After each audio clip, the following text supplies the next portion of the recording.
Remote islands guard ancient stories etched into their very bones. Across the globe, on the most isolated shores, cryptic symbols and figures known as petroglyphs have survived for centuries, waiting for their messages to be understood. These are not random scratches, but deliberate carvings made by people whose worlds have long since vanished. By the end of our journey, you will have explored 30 of the most baffling examples, from underwater ruins to volcanic cliffs. We will encounter carvings of mythical birdmen, lost gods, and creatures that have been extinct for thousands of years. Who were the artists who left these marks in such impossible places, and what desperate need drove them to communicate across the ages? What do you believe is the most important message we can leave for the future? Standing in the shadow of a moai, you see only a stoic giant gazing inland, but walk behind these colossal figures and a hidden world reveals itself. Their broad backs are not blank stone canvases. They are covered in intricate, deeply carved symbols, a secret language meant not for human eyes, but perhaps for the gods themselves. The most prominent of these hidden figures is the Tangata Monu, the birdman. This enigmatic being, part human and part frigate bird, is depicted in a distinctive posture, often clutching a single egg. This was not merely decoration, it was the centerpiece of an intense annual ritual. Each year, champions selected by clan leaders would risk their lives scaling sheer cliffs to retrieve the first sooty tern egg of the season. The winner's patron would then be declared the island's spiritual leader, the birdman, for the following year. These carvings, hidden from the community's view, may have been permanent records of these sacred victories, a lineage of power etched directly onto the ancestors themselves. Alongside the birdman, you find another powerful symbol, the comrie. These are stylized vulva forms, clear and unambiguous in their purpose. In a society perpetually balanced on the edge of survival on a remote island, fertility was everything. The comrie represented the life force, the imperative for the community to thrive and multiply. Why carve these potent symbols of life and power where no one could easily see them? One compelling theory suggests these were not public proclamations, but intensely private communications. They were messages from the living directly to the ancestor the moai represented. By carving a birdman, a clan was telling their deified forefather, "Look, we have won the favor of the gods this year." By etching a comrie, they were pleading, "Grant us life, grant us children, grant us a future." The moai faced the people, but their secrets, it seems, were reserved for a much higher authority. Leaving the silent giants of Rapa Nui, we journey now to a place where the mystery is submerged beneath turquoise waves. Off the coast of Bimini in the Bahamas lies a formation that has ignited fierce debate for decades. The Bimini Road is a long, straight line of massive, rectangular limestone blocks resting on the seafloor. At first glance, it looks unmistakably like a sunken causeway or a ruined pier, a man-made path leading to nowhere. Adding to the intrigue are scattered reports of faint, worn carvings on rocks in the surrounding area, markings that some claim are ancient petroglyphs. The location itself fuels the speculation, situated on the edge of the infamous Bermuda Triangle, a region already ripe with legends of disappearances and lost civilizations. For many archaeologists, the explanation is purely geological. They argue that what we call the Bimini Road is a perfect example of beach-rock, a natural formation where fragments of shell and sand cement together over centuries. Tectonic forces can fracture this stone into remarkably straight, block-like segments, creating an illusion of human design. The faint carvings, they suggest, could be nothing more than the random scouring marks of ocean currents or the relentless work of marine organisms. Some historians propose a more recent, though still historical, origin, that these stones could be ballast jettisoned from Spanish galleons centuries ago to lighten a damaged ship. Yet, for those who believe in a grander, lost history, these scientific explanations fall short. They see the precise alignment and uniform size of the blocks as undeniable proof of intelligent design. Could this be a remnant of a fabled continent, a piece of the lost city of Atlantis itself? Proponents of this theory point to the petroglyph reports as potential cultural evidence, suggesting that these carvings are the faded signatures of a sophisticated seafaring people.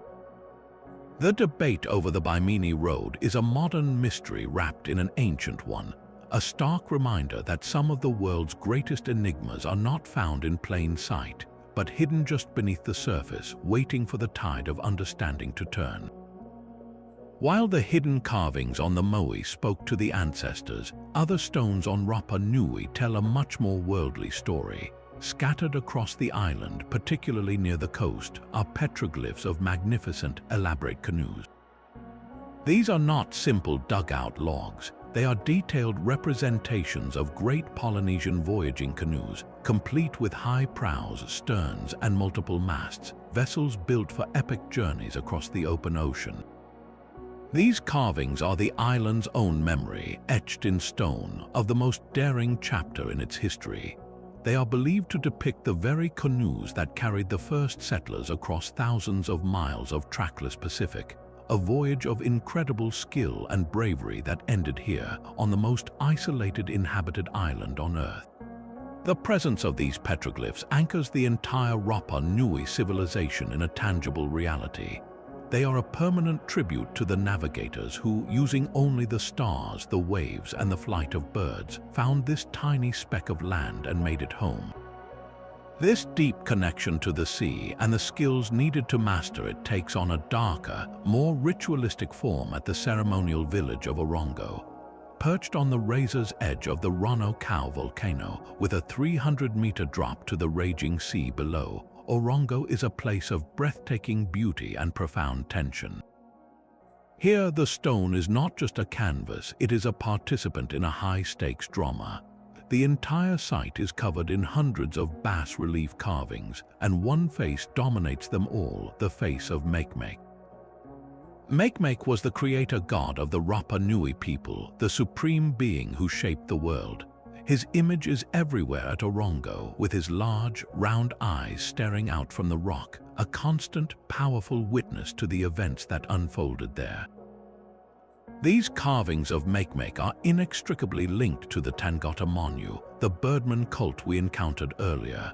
Orongo was the stage for the annual competition that decided who would become the birdman. But this was not the simple egg hunt it might seem. Each spring, Hapu, the athletic champions of rival clans, would gather at Orongo.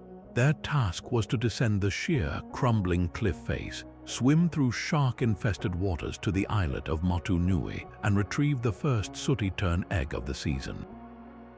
It was a race that often ended in death from falls, drowning, or shark attacks. The winner, clutching the precious egg in a special headband, would then have to make the perilous return journey. His patron, waiting anxiously at Orongo, would then be declared the sacred birdman, granting his clan political and spiritual authority for the next year. The countless carvings of Makemake watching over this deadly contest suggest he was not a distant deity, but an active force in this brutal transfer of power. The faces in the stone were silent judges, their wide eyes overseeing a ritual where the fate of entire clans was decided by strength, luck, and the fragile prize of a seabird's egg. But the vast ceremonial landscape of Orongo is just one way ancient islanders spoke to their gods. Far to the north, in the Hawaiian archipelago, a different kind of conversation was carved into the earth, one focused on the most fundamental human wish, the desire for a long and healthy life. On the slopes of the Kilauea volcano on the Big Island lies Pu'u Loa, which translates to Long Hill, and it is home to one of the largest collections of petroglyphs in all of Polynesia. Here, spread across a vast sheet of black volcanic rock, are over 23,000 individual carvings. The most common motif is a simple, powerful one, a cupule, which is a small, circular pit carved into the stone. These are not random holes. For generations, Hawaiian families would make the journey to this sacred place following the birth of a child. they would carefully carve a new cupule, place the pico, the baby's umbilical cord, inside it, and then cover it with a stone. This profound ritual was a direct plea to the gods and a connection to the very land itself. By depositing the pico at Pu'u Loa, parents were asking for a blessing that their child would share in the long life of this hill, that they would be rooted and strong, living to an old age. The entire field is a silent, sprawling testament to hope, a community's deepest fears and brightest dreams etched permanently into the rock. Yet while Pu'u Loa represents a known and understood tradition, other Hawaiian petroglyphs guard their secrets fiercely. Hundreds of miles to the northwest, on the tiny, uninhabited island of Nihoa, archaeologists have found a handful of starkly different carvings. These are not simple cupules. They are complex geometric designs and stylized human figures, and their origin is a complete mystery. The island is far too remote and barren to have supported a permanent population, so who made these marks and when? Local legend provides a tantalizing, if elusive, answer: the Menehune. In Hawaiian folklore, the Menehune were a mythical race of small, powerful people who were master builders, capable of creating monumental structures in a single night. They were said to be the original inhabitants of the islands, who vanished with the arrival of the larger Polynesians. The petroglyphs on Nihoa, so isolated and so enigmatic, are often attributed to these legendary little people. Were the Menehune a real, displaced population whose memory was preserved in myth? Or do these carvings represent the work of later Hawaiian visitors who stopped at this remote outpost during long voyages, leaving their own mysterious signatures behind? The contrast is striking. On one island, a vast field of carvings whose meaning is known and cherished, and on another, a few lonely marks that have spawned a legend, reminding us that some stories are kept alive by tradition, while others are lost to the wind and the waves. The legends of the Menehune and the life-giving cupules of Hawaii feel a world away from the windswept northern islands of Europe, yet here, carved into entirely different stones, we find the same human need to make a mark. Our journey brings us to three starkly beautiful locations, each with a unique story whispered from the rock. On the remote Orkney island of Ainhalo, a creature from myth stares back from a stone slab. It is known locally as the dragon, a long, serpentine body covered in scales with a fierce head and powerful limbs. It does not look like any animal native to these cold shores. Is it a memory of a sea serpent witnessed by a terrified fisherman, or perhaps a representation of a Norse myth brought by Viking settlers who saw this place as a new world ripe with its own monsters? The truth is lost, leaving only the imposing figure of the beast, a guardian of a forgotten tale. Far to the east, on Denmark's Bornholm Island, the carvings speak not of monsters but of celestial power. The stones here are covered in concentric circles, radiating lines, and wheel-like forms, all unmistakable symbols of the sun. Alongside these solar discs are elegant, dynamic drawings of horses, their legs often outstretched as if in a full gallop. In the ancient beliefs of the Norse and other northern peoples, the sun was a chariot pulled by divine horses across the sky each day. These petroglyphs are thought to be powerful acts of sympathetic magic, a plea to the gods to ensure the sun's horse completed its journey, bringing light and warmth back to a world that depended on it for survival. They are frozen prayers for the turning of the seasons, etched by a people who understood their profound connection to the cosmos. Then, off the wild southwestern coast of Ireland, the mystery takes a more meditative turn. The island of Skellig Michael is a dramatic, almost impossible pinnacle of rock that rises sheer from the Atlantic Ocean. Here, early Christian monks built a remote monastery, seeking solitude and a closer connection to God in one of the most inhospitable places imaginable. And on the stones of this storm-battered island, they carved intricate, interlocking spirals and labyrinths. These are not the crosses one might expect. Their meaning is far more enigmatic. Were they simply decorative, a way to fill the long, quiet hours, or did they hold a deeper spiritual significance?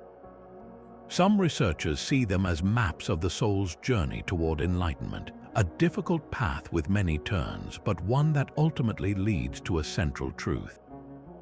Others wonder if these precise patterns served an astronomical purpose, helping the monks track the movements of the stars from their isolated outpost, tying their faith to the clockwork of the heavens. In the silence of Skellig Michael, the lines between prayer, art, and science blur completely, leaving behind a beautiful, unanswerable puzzle.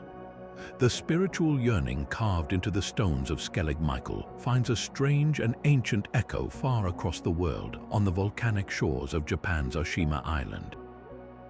Here, etched into the cliffs, are figures that seem to step directly out of a much older time.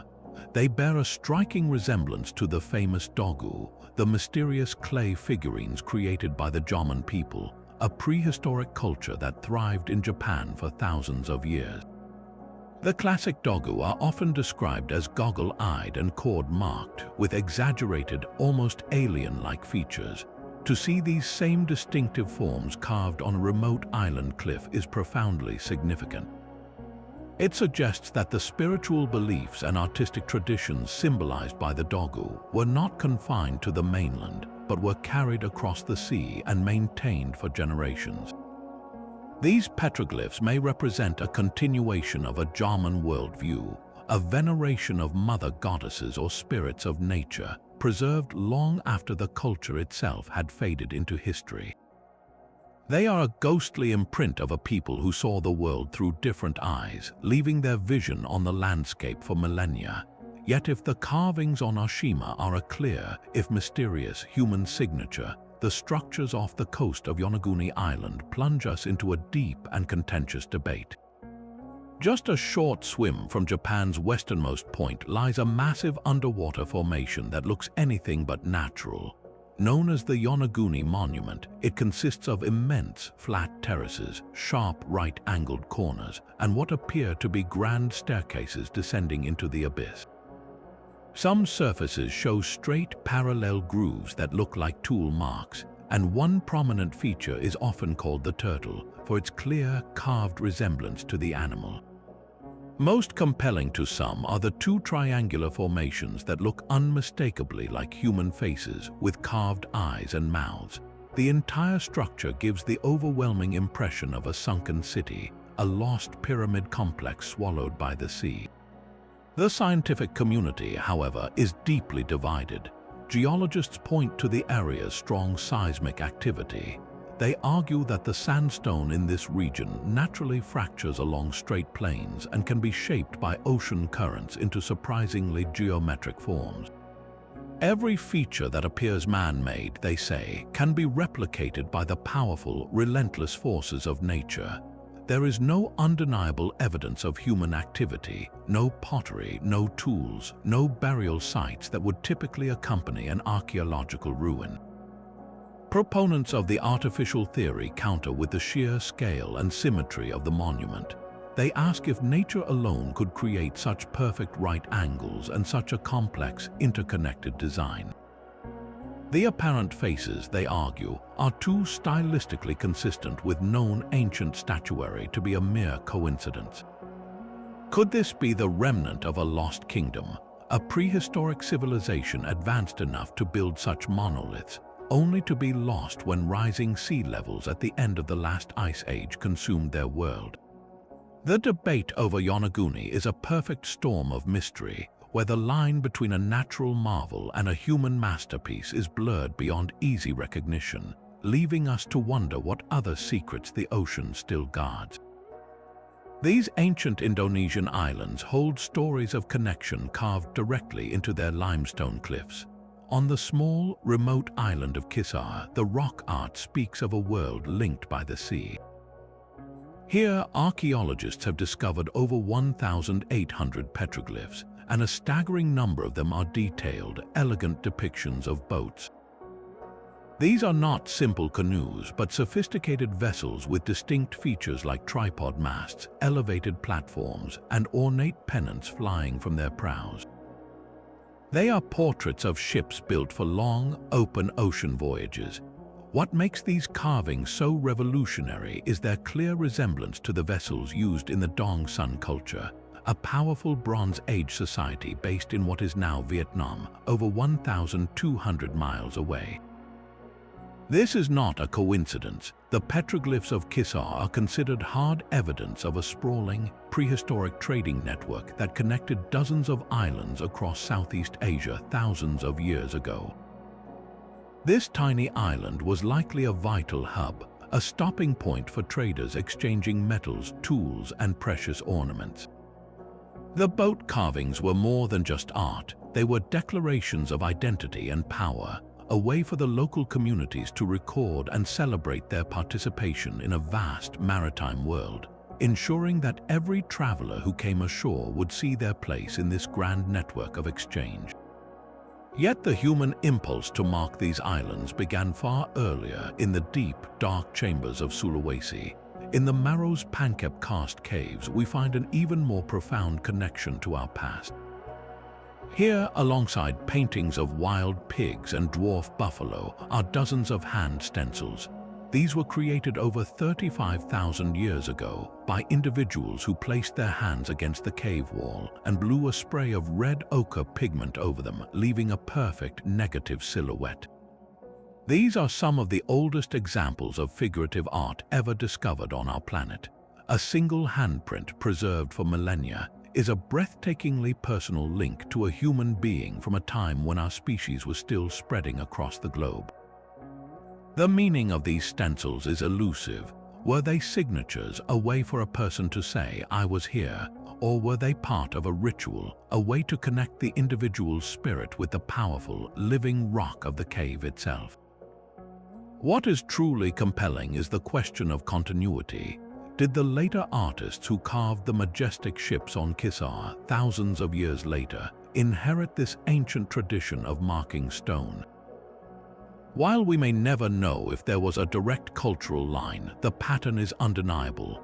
From the deepest caves of Sulawesi to the sun-baked cliffs of Kisar, the islands of Indonesia served as a continuous canvas for the human story, a story of first presence and then of far-reaching connection, a narrative that began with a single hand and expanded to encompass the entire horizon.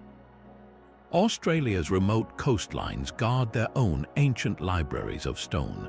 The Dampier Archipelago, known to its traditional custodians as Murujuga, is not merely a collection of islands, it is the single largest gallery of Aboriginal rock art on our planet. Here, spread across a starkly beautiful landscape of red rock, are over 1 million individual petroglyphs. This is a continuous artistic record spanning tens of thousands of years, an epic narrative etched into the very bedrock of the continent. Among the countless images of kangaroos, emus, and human figures, there are carvings that serve as a direct window into a lost world. We find detailed depictions of the thylacine, or Tasmanian tiger, a striped, dog-like marsupial predator that has been extinct on the mainland for over 3,000 years. Its image, perfectly captured in stone, confirms that the artists of Murujuga lived alongside and recorded this magnificent creature. The most prominent symbols here, however, are the turtles. Carved again and again into the dark rock, these turtles are deeply woven into the dreamtime, the Aboriginal understanding of the world's creation. They are not just animals, they are ancestral beings. In one powerful dreaming story, a turtle mother laid her eggs on the shore, and as she returned to the sea, her body carved the first riverbeds and waterways, giving shape to the land itself. Every turtle petroglyph in Murujuga is a reaffirmation of this sacred geography, a permanent reminder of the creative forces that formed the world and the enduring responsibility to protect it. Far to the south, on the windswept coast of Tasmania, the petroglyphs of Preminghana tell a different but equally profound story. For thousands of years, the Aboriginal people of Tasmania were isolated from the mainland by rising seas, developing a unique culture in splendid isolation. The carvings at Preminghana are a testament to that long separation. They feature distinctive geometric patterns, concentric circles, and human figures with stark, simplified features, a visual language unlike any other in Australia. These are not simple decorations, they are maps of country, records of kinship, and symbols of celestial bodies, their full meanings known only to the traditional owners.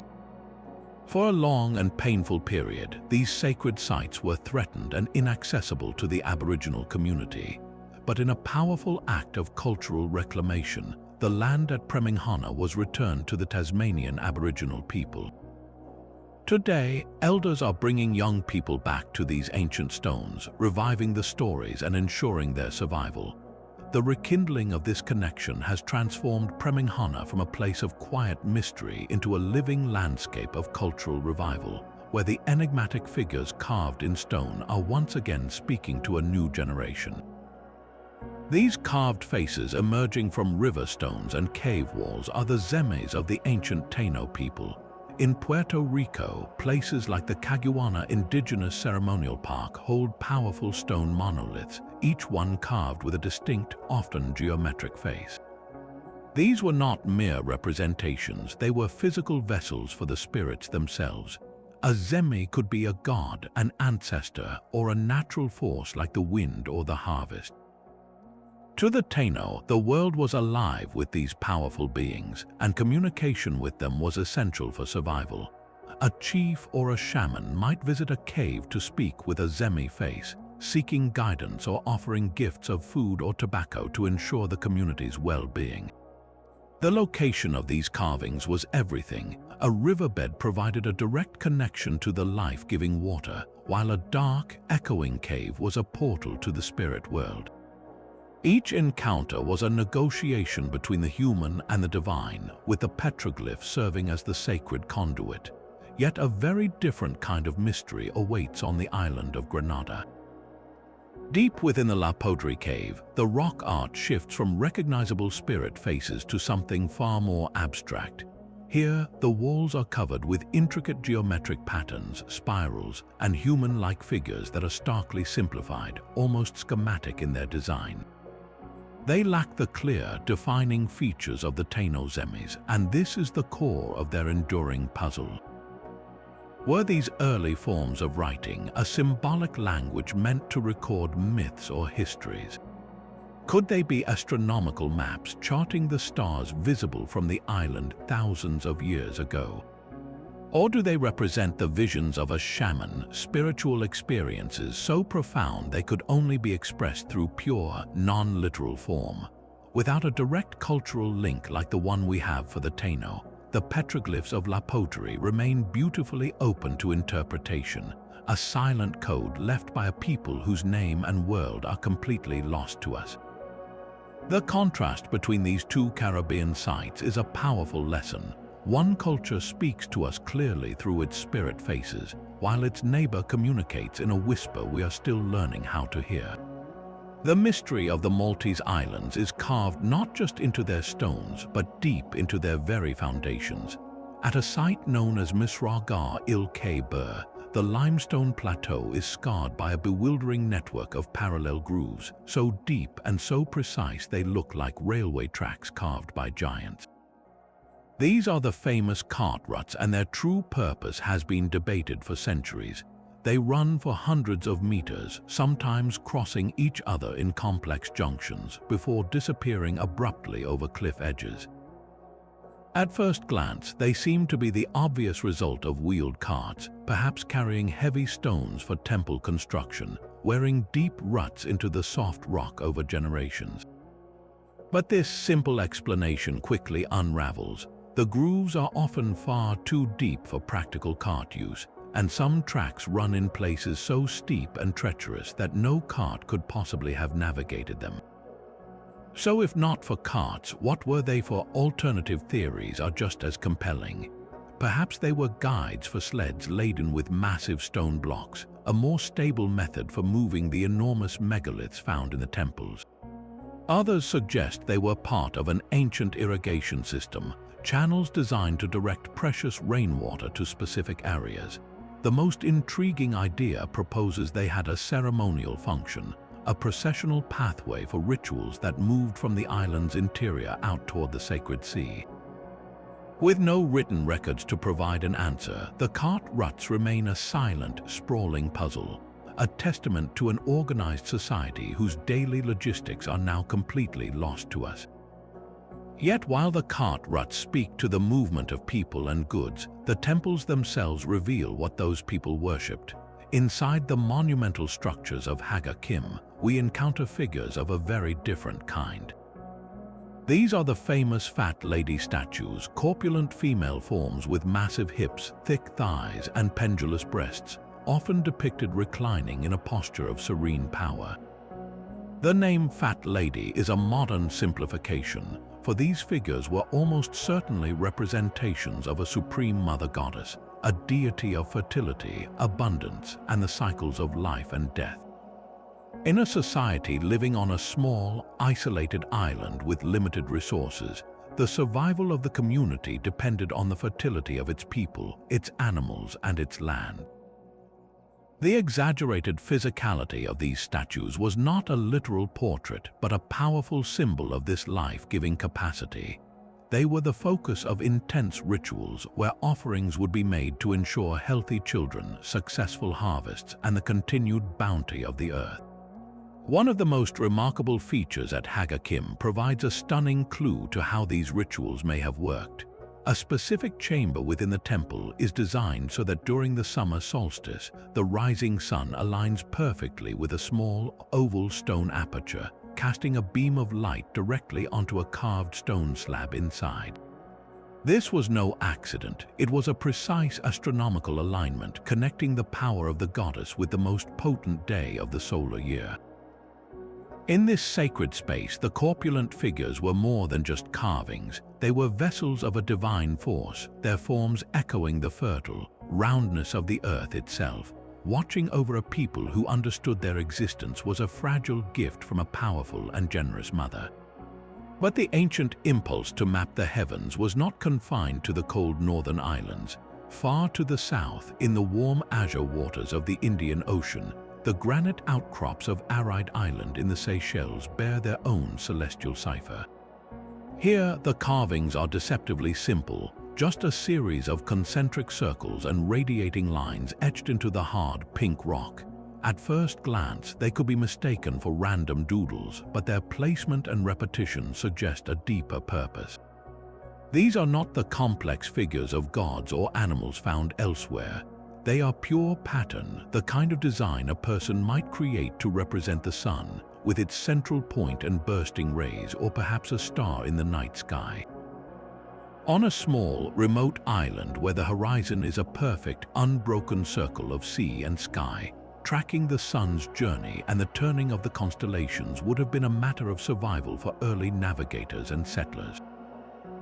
These petroglyphs may have been a permanent observatory, a way to mark solstices or the arrival of the seasonal monsoons that dictated travel and planting.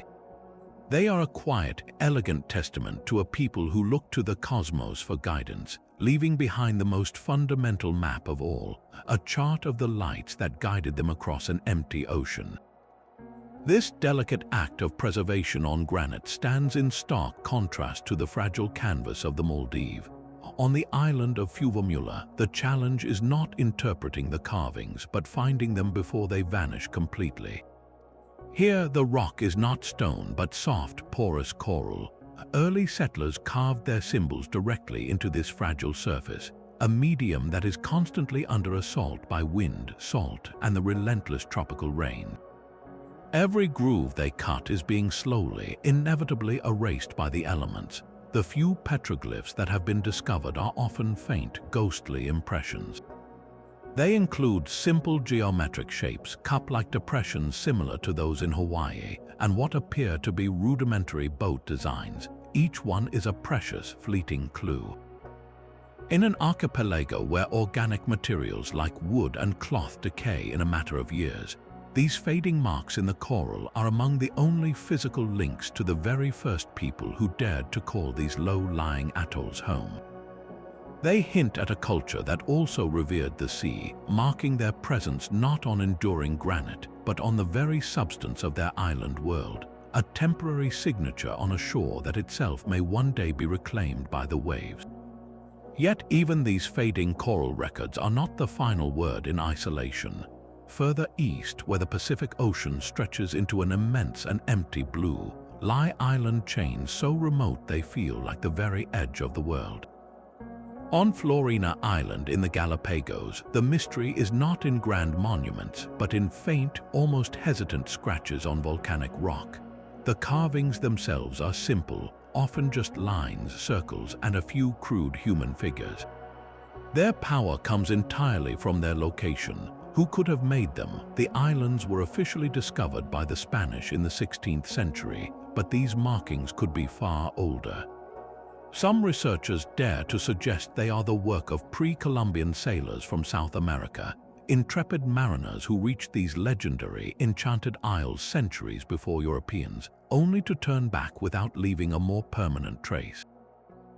A more popular theory points to the 17th and 18th centuries, when these isolated coves were perfect hideouts for pirates and privateers lying in wait for Spanish treasure galleons. A bored sailor, waiting for weeks or months, might have carved his name or a simple image to pass the time, a solitary mark in an immense sea. Alternatively, they could be the work of early explorers or the first struggling colonists, leaving their own humble signature on a land that felt utterly alien. Each theory tells a different story, from ancient accidental discovery to calculated piracy to desperate survival, with the silent stones of Florina refusing to confirm any of them. This deep-seated need to leave a mark reaches its ultimate expression over 1,000 miles to the south on the Juan Fernandez Islands.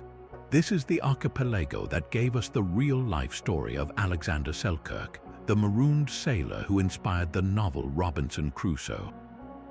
The petroglyphs found here were likely carved by men like him, sailors left behind by their ships or shipwrecked by the treacherous seas. Imagine the mindset of such a person, utterly alone on a rugged island with no guarantee of rescue. The act of carving into stone becomes more than a pastime. It is a profound psychological act. It is a desperate declaration of existence. I am here. I was alive. My hands can still shape this world. These carvings are the opposite of the communal rituals at Orongo or the sacred pleas at Pu'u Loa. They are the marks of ultimate individualism, born from the terrifying silence of complete solitude. They are a voice thrown against the wind, a fragile attempt to impose human meaning onto a landscape that offered no reassurance of a future.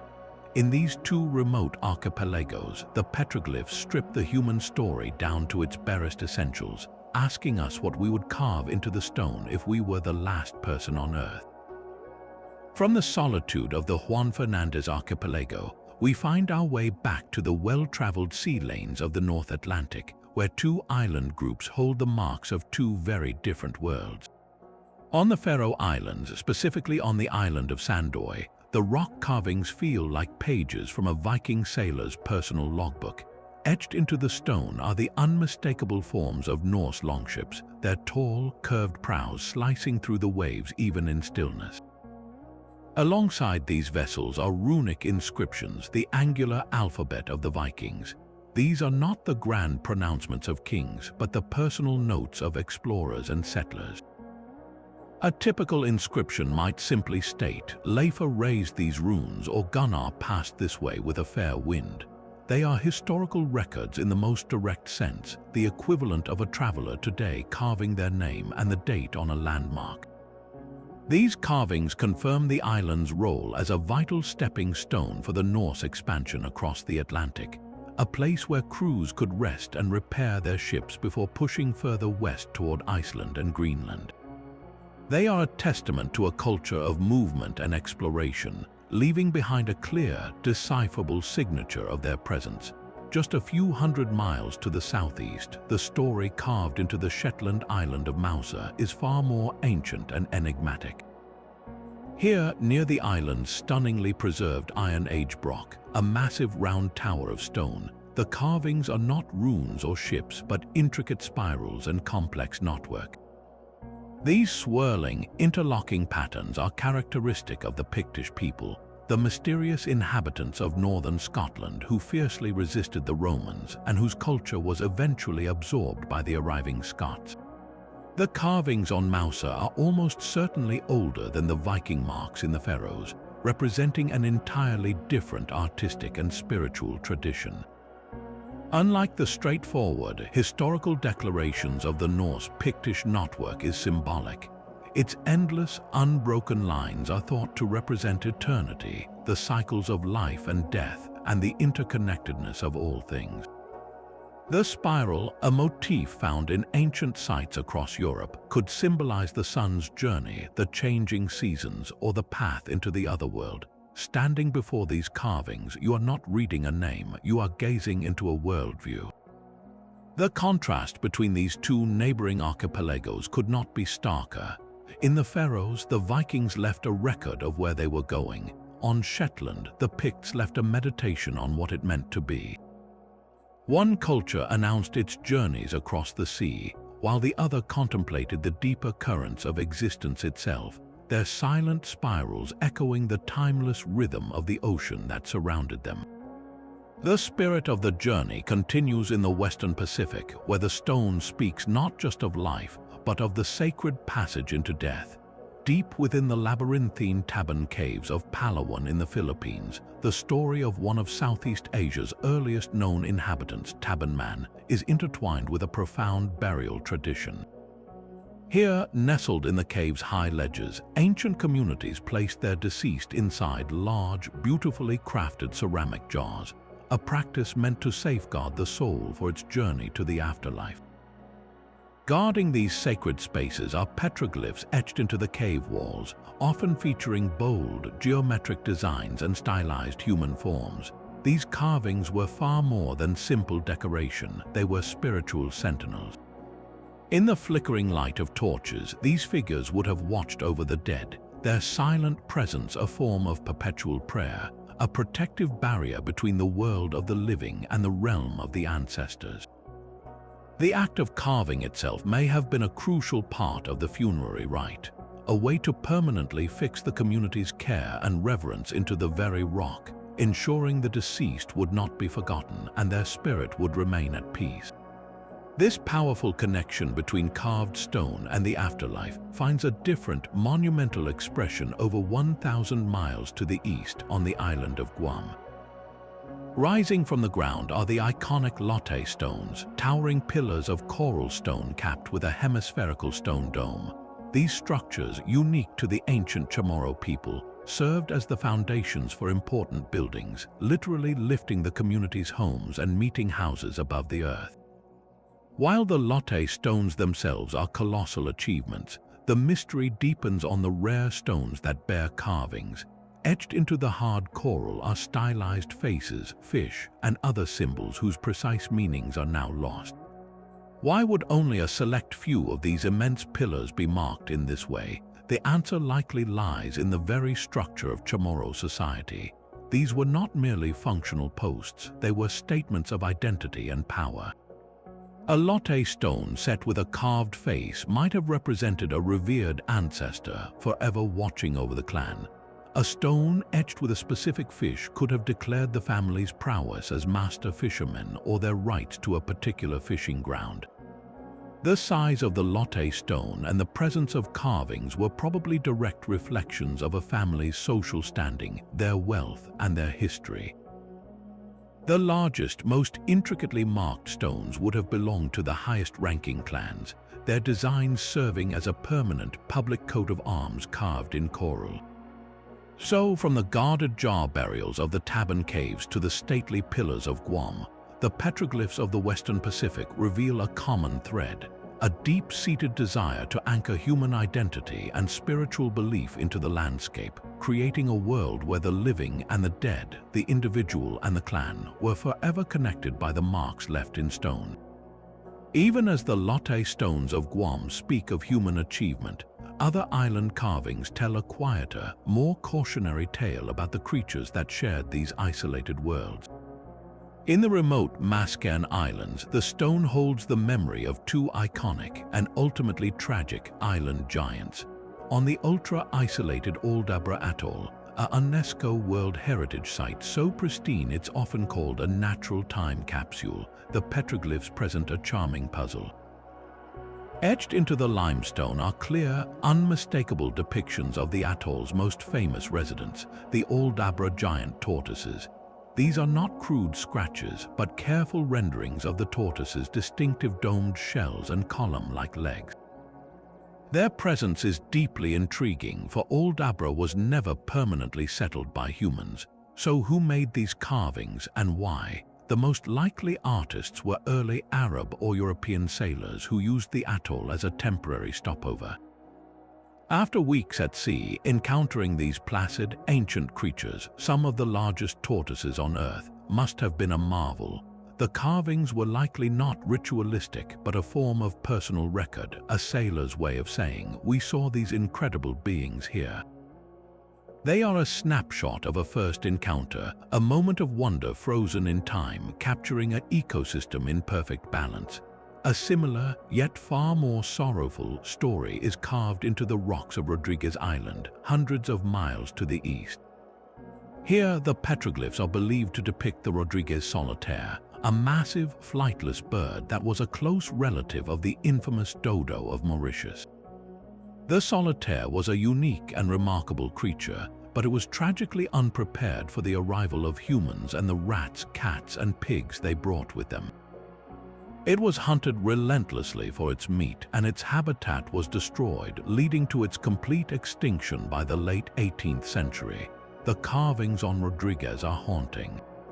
They are the only visual records we have of this lost bird, made by the very people who witnessed its final chapter. Unlike the celebratory tortoises of Aldabra, these images serve as a stark, poignant memorial. They are a silent admission of loss, a permanent mark of regret carved by those who watched a species vanish from the earth forever. Together, these two sets of petroglyphs form a powerful diptych. One captures the awe of discovery, the other the grief of extinction.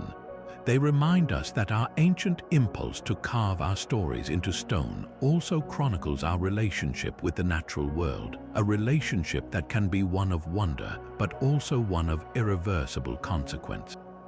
A solitary stone on a lonely island holds the final, silent word in our global journey. In the vast emptiness of the South Atlantic, the island of St. Helena rises like a fortress from the ocean depths, a place so remote it became the final prison for Napoleon Bonaparte. Yet long before his exile, other lonely souls left their own faint marks here. The petroglyphs of St. Helena are not grand galleries, but a handful of weathered grooves and shapes carved into the hard basalt. They are so eroded by wind and salt spray that their original forms are nearly lost to the elements. This profound obscurity is the heart of their mystery. Who, in such an impossibly isolated place, took the time to carve into this stone? The most straightforward theory points to the European sailors who began using St. Helena as a vital reprovisioning stop after its discovery by the Portuguese in the early 16th century. A bored crewman from a Portuguese carrack or an English galleon, spending a few days ashore collecting fresh water and turtles, might have scratched a simple cross or initial into the rock to mark his passage, a tiny personal signature in an immense ocean. But there are whispers of a far older possibility. The island's unique ecology and its position in the oceanic currents have led some historians to wonder if it was found much earlier. Could Polynesian voyagers, the greatest navigators of the ancient world, have reached this Atlantic outpost, or perhaps it was known to early Arab traders who plied the African coastline? There is no solid evidence, only the tantalizing question posed by the stones themselves. If they are not from the age of sail, then their origins point to a discovery and a loss so complete that not even a memory of the discoverers remain. This final petroglyph, therefore, becomes more than just an image. It becomes the perfect symbol for our entire exploration. It represents the ultimate message in a bottle, one where the bottle itself is crumbling away and the writing has faded to a ghost of its former self. We are left with the bare fact that someone was here, someone with a need to say, "I exist." The message has outlasted its author, its culture, and even its own intelligibility, leaving only the raw human impulse behind. Every one of the 30 enigmatic sites we have visited shares this same core. From the birdman of Rapa Nui to the fading coral marks of the Maldives, they are all solitary sentinels, standing guard over stories we can only partially hear. They remind us that our history is not a single, clear narrative, but a collection of countless whispers from the dark, each one a testament to a life lived, a belief held, or a world that has long since vanished beneath the waves of time. Deciphering the age of these silent stone narratives is a science of its own. When a petroglyph offers no written calendar, how do we place it in time? Archaeologists have developed a sophisticated toolkit to answer this very question, often starting with the principle of relative dating. This is a bit like determining the order of events in a stack of old letters without knowing the exact postmarks. One of the most straightforward methods is superimposition, where one carving is clearly cut on top of another. The underlying image must be older, establishing a clear sequence on the rock face. Experts also meticulously analyze the weathering of the grooves, known as patination. When a fresh carving is made, it exposes unweathered stone. Over centuries, the elements cause that exposed surface to darken, smooth over, or develop a coating of mineral varnish. By comparing the patina of an enigmatic carving to that of a symbol whose age is known from another source, researchers can estimate its place in the timeline. For a more precise date, scientists turn to absolute dating methods. A common approach is radiocarbon dating, but it has a crucial limitation: you cannot carbon date a stone. Instead, archaeologists look for organic materials intimately associated with the carving. If a prehistoric artist dropped a piece of charcoal or a discarded tool made of bone or wood onto the ground exactly where they were working, and that material is found buried in an undisturbed layer directly beneath the carved panel, we can date that organic matter. The date of the organic material provides a strong, indirect age for the petroglyph itself, a powerful clue locked in the soil. When such direct associations are absent, researchers employ more innovative techniques. One such method is micro-erosion analysis. This involves using a powerful microscope to measure the microscopic wear and tear on the crystals within the carved grooves. The theory is that the sharper and fresher the edges of these tiny crystals appear, the more recently the carving was made. By calibrating these measurements against known dates from the same region, scientists can propose a probable age range. Yet the greatest challenge remains dating the act of carving itself. A surface might have been carved, then recarved centuries later by a different culture, or a natural fracture in the rock can be mistaken for a human-made line.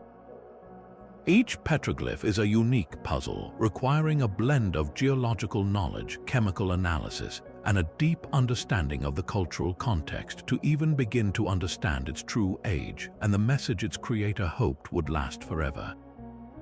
So we are left with a gallery of silent symbols, each one a question carved in stone. Decoding what these images meant to the people who made them is the heart of the mystery. Were they simply ancient graffiti, a prehistoric way of writing "I was here" on a cliff face? Or do they represent something far more profound? The truth is that a single petroglyph could have held multiple layers of meaning, and its purpose might have changed over generations.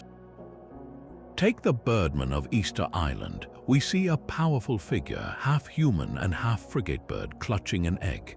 On one level, this was a literal record of the annual competition that decided the island's spiritual leader. It was a political statement, a claim to authority, but on a deeper spiritual level it was a plea. By carving this symbol onto the back of a Moai, a clan was communicating directly with their deified ancestor, demonstrating their success in a ritual that secured the favor of the gods for another year. It was at once a historical document, a religious icon, and a desperate prayer for survival. This same principle applies to the intricate spirals carved by the monks on Skellig Michael. Were they just decorative patterns to fill the long, quiet hours of isolation, or were they maps of a spiritual journey? The labyrinthine path of a spiral, with its many turns leading to a central point, is a powerful metaphor for enlightenment, a difficult inward journey to find a core truth. Alternatively, their precise, repetitive nature suggests they could have been aids for meditation, a physical focus for the mind to achieve a higher state. They might have even served a practical purpose, helping these isolated men track celestial cycles from their storm-battered rock. One carving, but three compelling interpretations, spiritual, psychological, and scientific, all existing at once. This ambiguity is what makes petroglyphs so endlessly fascinating. A series of cupules carved into a rock could be a territorial marker for one culture, a star chart for another, and a sacred site for depositing an umbilical cord for a third. The geometric patterns on a stone in Granada's La Poterie cave defy easy categorization. They could be a shaman's depiction of a vision quest, a series of symbols representing a creation myth, or even an early, failed attempt at a written language. Without a living tradition to explain them, we are left to piece together the puzzle using the fragments of history we have. The meaning is not locked in the stone itself, but in the lost world that surrounded it, a world of beliefs, fears, and daily struggles that shaped the hand that held the chisel. We can never truly know the exact thought in that person's mind, but by studying the context, we can begin to hear the faint, echoing whisper of their intent. This debate between mainstream science and alternative history is perhaps most intense when the stones themselves seem to defy easy classification. The argument often centers on a single, powerful question. Could these enigmatic carvings and structures be the last surviving signatures of a sophisticated global civilization that vanished beneath the waves, a culture we now call Atlantis or Mu? Proponents of this theory point to specific, baffling sites as their strongest evidence. They argue that the Yonaguni monument off the coast of Japan is simply too geometric, with its massive, flat terraces, sharp right-angled corners, and grand staircases, to be purely a natural formation. The presence of what appear to be carved animal figures and human faces, they contend, moves it firmly into the realm of the artificial, a sunken city from a time when sea levels were far lower. Similarly, the Bimini Road, with its long, straight line of seemingly fitted stone blocks, is seen as a drowned causeway leading to a lost world. The faint petroglyphs reported nearby are framed as the cultural context that geology cannot explain. For those who believe these sites are not random, they are scattered pieces of a single, shattered puzzle, a map of a prehistoric world that was far more interconnected and advanced than our textbooks allow. The standard archaeological response, however, is one of cautious naturalism. Geologists demonstrate how the same sandstone formations found at Yonaguni, when subjected to immense tectonic pressure and relentless ocean currents, can fracture along straight plains and erode into surprisingly architectural shapes. The Bimini Road, they show, is a textbook example of beak rock, a natural cementation of shell and sand that can fracture into neat, block-like segments. The reported carvings, they suggest, could be the random marks of marine life or even the scars from modern boat anchors. From this perspective, these sites are magnificent natural wonders, their human-like appearance a classic example of pareidolia, our brain's innate tendency to see familiar patterns, especially faces and structures, in random shapes. This is not merely a clash of data, but a fundamental disagreement over how we interpret the ambiguous. Is our desire to see the hand of a lost, grand civilization in a strange rock formation a form of romantic hope, or is it a legitimate challenge to a historical narrative that is too rigid to account for the anomalies? The stones at the center of this great debate offer no easy answers, only their silent, imposing presence. forcing us to question where the line truly lies between a natural masterpiece and a human one. These ancient messages are now in a race against time, facing erasure not from centuries but from the relentless pressures of our modern world. The very elements that once preserved them are now turning against these fragile canvases. In the low-lying Maldives, the coral rock that holds the island's earliest signatures is being dissolved by increasingly acidic seawater and battered by storm surges intensified by climate change. Each groove, already faint, is being smoothed away by the rising tides, a slow-motion erasure of history written by the changing climate. This is not a distant threat, it is a current, ongoing loss as the soft coral proves no match for the powerful new forces acting upon it. On the opposite side of the globe, the monumental gallery of Murujuga in Australia faces a different kind of danger. The dark, ancient patina on the rocks, a hard-won veneer of age, is being chemically attacked by acidic industrial emissions from nearby gas processing plants. This pollution can permanently bleach the rock surfaces, causing the priceless carvings of thylacines and ancestral turtles to fade into invisibility. The industrial development that brings economic life to a region simultaneously threatens to snuff out the cultural memory etched into its very foundation. Perhaps the most heartbreaking threat, however, comes from the simple, curious touch of a human hand.